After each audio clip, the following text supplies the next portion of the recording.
আসসালামু আলাইকুম প্রিয় শিক্ষার্থীবৃন্দ, তোমরা কেমন আছো? আশা করি ভালো আছো। আমি আলহামদুলিল্লাহ ভালো আছি।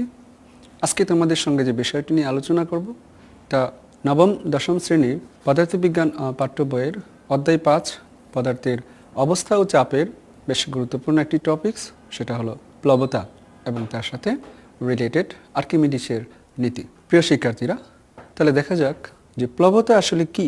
আমরা জানি যে একটা বস্তু বাতাসে যতটা ভারী মনে হয় না কেন, তাকে যদি আমরা কোনো তরল বা পানিতে ডুবাই তাহলে বেশ হালকা মনে হয়। এর কারণ কি? নিশ্চয়ই তরলে ডুবানোর পর সে একটা ঊর্ধ্বমুখী বল অনুভব করে। প্রিয় শিক্ষার্থীবৃন্দ, এই ঊর্ধ্বমুখী বলের কারণে বাতাসে যে ওজন, সেই ওজনটা অনেকটা কমে যায়, সেক্ষেত্রে হালকা মনে হয়। আর এই যে ঊর্ধ্বমুখী বল, সেটাই হলো প্লবতা। শিক্ষার্থীবৃন্দ, তাহলে প্লবতার কী সংজ্ঞা দাঁড়ায়? যে আমরা কোনো একটি বস্তুকে স্থির তরল বা বায়বীয় পদার্থে আংশিক বা সম্পূর্ণ ডুবালে সে কিছুটা ঊর্ধ্বমুখী বল অনুভব করে। এই ঊর্ধ্বমুখী বলকে আমরা প্লবতা বলব। তাহলে আমরা তরলের এই প্লবতা পরিমাপ করা যায়। একটি নিরেট ধাতব সিলিন্ডার পাত্রে পানি নিয়ে বা তরল নিয়ে তার মধ্যে নিমজ্জিত করা যাক। ধরা যাক এই পাত্রের, প্রিয় শিক্ষার্থীবৃন্দ,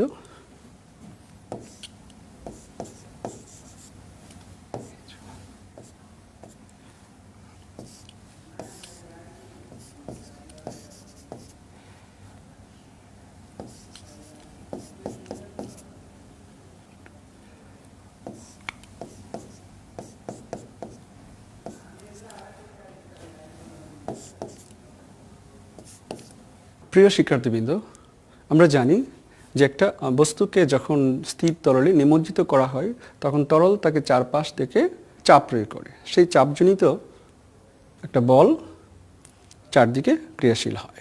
এখন দেখা যাচ্ছে যে আমরা তরলের অভ্যন্তরে একটি সিলিন্ডারকে নিমজ্জিত করেছি এবং ওই সিলিন্ডারের উপরিতলের গভীরতা তরলের উপরিতল থেকে H এবং তলদেশের যে গভীরতা সেটা হলো H2।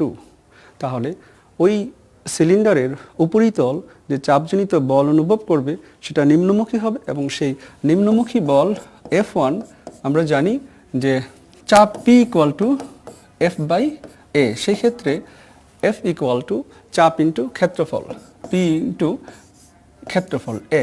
তাহলে চাপ কত? আমরা জানি যে তরলের অভ্যন্তরের কোনো বিন্দুতে চাপ P = H ρg। সেই ক্ষেত্রে আমাদের উপরিতলে যে চাপ সেটা হবে H1 ρg ইন্টু A। আবার লক্ষ্য করো যে পাত্রের সিলিন্ডারের যে তলদেশ উপরিতল থেকে H2 গভীরে, সেক্ষেত্রে এই তলদেশ একটা ঊর্ধ্বমুখী বল অনুভব করবে। সেই ঊর্ধ্বমুখী বল যদি F2 হয়, তো নিশ্চয়ই F2 = হবে H2 ρg A। এখন যেহেতু H1 এর তুলনায় H2 বেশি, তাহলে অবশ্যই F1 এর তুলনায় F2 বেশি হবে। যেহেতু F1 নিম্নমুখী, F2 ঊর্ধ্বমুখী, তাহলে একটা লব্ধি বল উপরের দিকে কাজ করবে এবং সেই লব্ধি বলের কারণেই বস্তুটি তরলে ওজন হারাবে এবং সেই ঊর্ধ্বমুখী বলটি হবে প্লবতা। সেক্ষেত্রে আমরা প্লবতা F = বলতে পারছি F2 - F1। তাহলে অতএব দেখা যাচ্ছে যে H2 ρg minus H1 ρg A, H2 ρg A minus H1 ρg A। সেক্ষেত্রে F = প্লবতা F = আমরা পাচ্ছি ρg A। তাহলে H2 minus H1 ρg A। R H2 minus H1 হবে আমাদের যে নিরেট সিলিন্ডার তার দৈর্ঘ্য, কারণ H2 মাইনাস H1 = H। সেক্ষেত্রে আমরা কি বলতে পারছি? H ρg A। F = H ρ, আমরা বলতে পারছি F = H ρg A। H এবং A গুণ করলে সেটা হয়ে যাবে HA ρg। H এবং A হবে ওই সিলিন্ডারের আয়তন। সেক্ষেত্রে আমরা আয়তন যদি V হয় তাহলে V ρg। সো আমরা প্লবতা = V ρg পেয়ে গেলাম।